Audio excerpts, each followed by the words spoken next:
Pemirsa, mantan Ketua Komisi Pemberantasan Korupsi atau KPK Abraham Samad bersama Koalisi Masyarakat Anti Korupsi melaporkan pengusaha real estate ternama ke KPK pada hari Jumat kemarin. Laporan ini berkaitan dengan skandal pagar laut, pemirsa. Abraham Samad mendatangi Gedung Merah Putih KPK bersama dengan sejumlah orang di Koalisi Masyarakat Anti Korupsi, termasuk Said Didu dan Roy Suryo. Samad meyakini ada kong-kali kong korupsi terkait dengan penerbitan sertifikat hak milik dan HGB yang dikantongi pengusaha real estate tersebut.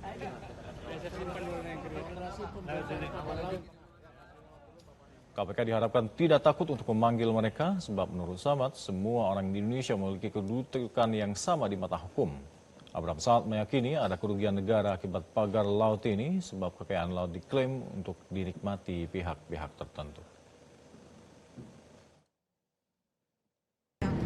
Kemudian juga kita melaporkan tentang ada dugaan kuap terjadi suap menyuap gratifikasi di dalam penerbitan sertifikat di atas laut yang diduga kuat dilakukan oleh Agung Sedayu Group dan anak perusahaannya yang super cepat. Oleh karena itu kita meminta supaya KPK tidak usah khawatir memanggil orang yang merasa dirinya kuat selama ini, yaitu Aguan. Karena nama ini seolah-olah diciptakan mitos bahwa dia tidak tersentuh oleh hukum. Oleh karena itu kita ingin mendorong KPK supaya orang ini segera diperiksa. Nggak boleh ada seseorang secara individu mengatur negara ini. Tidak boleh ada seseorang secara individu mengatur presiden.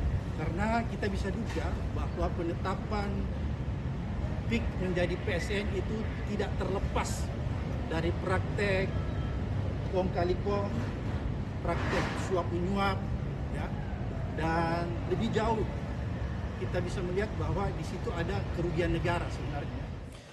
Pemirsa, KPK akan menindaklanjuti laporan yang diajukan oleh mantan pimpinan KPK Abraham Samad ini terkait dengan dugaan korupsi proyek strategis nasional di PIK 2. Juru bicara KPK Tessa Mahardika mengungkapkan pihak KPK akan melakukan pengayaan berupa verifikasi dan analisa terkait laporan tersebut.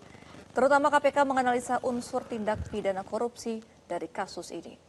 Selain itu, Tessa menyampaikan KPK turut mendalami kasus agar tidak bersinggungan dengan perkara yang ditangani oleh Kejaksaan Agung.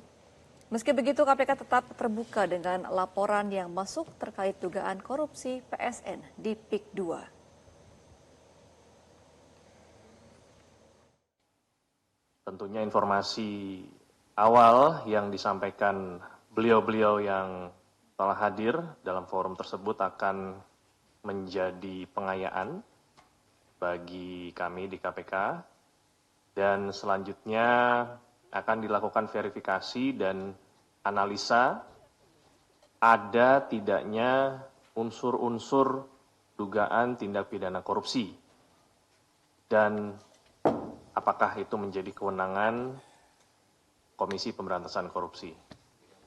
KPK terbuka terhadap setiap laporan ataupun informasi yang disampaikan oleh masyarakat. Pemirsa, Barreskrim Polri bangunan atau SHGB kasus pagar laut Tangerang. Barreskrim Mabes Polri telah mengumpulkan barang bukti dan juga keterangan terkait dengan terbitnya SHGB yang saat ini telah dibatalkan oleh Kementerian ATR BPN. Dalam penanganan kasus pagar laut sepanjang 30 km di kawasan Pakuaji, Tangerang, Banten ini, Direktorat Tindak Pidana Umum Barreskrim Mabes Polri telah memulai penyelidikan secara maraton sejak 10 Januari lalu. Penyidik Barreskrim Polri telah mengumpulkan sejumlah barang bukti dan keterangan dari beberapa warga yang ada di sekitar pagar laut tersebut. Dirtibidum Barreskrim Polri, Brigjen Pol Juhandani menyebut pihaknya telah menyiapkan beberapa pasal termasuk pasal pemalsuan surat, keterangan palsu, penyalahgunaan wewenang, dan tindak pidana pencucian uang. Karena ini kata Pak Lurah ini empang. Sementara kami masih pengumpulan bahan keterangan. Kami belum melaksanakan beberapa pemeriksaan, namun ke depan kami setelah mengumpulkan bahan-bahan keterangan ini, kami akan segera melaksanakan pemanggilan untuk klarifikasi terhadap bahan-bahan yang kita dapatkan. Kita akan memanggil tentu saja yang berkaitan dengan terbitnya SHGB. Kami akan tentu saja itu kaitannya dengan lurah, dengan kementerian ataupun BPN, dan juga kita akan terus berkoordinasi dengan KKP terkait hal-hal yang sudah didapatkan oleh KKP.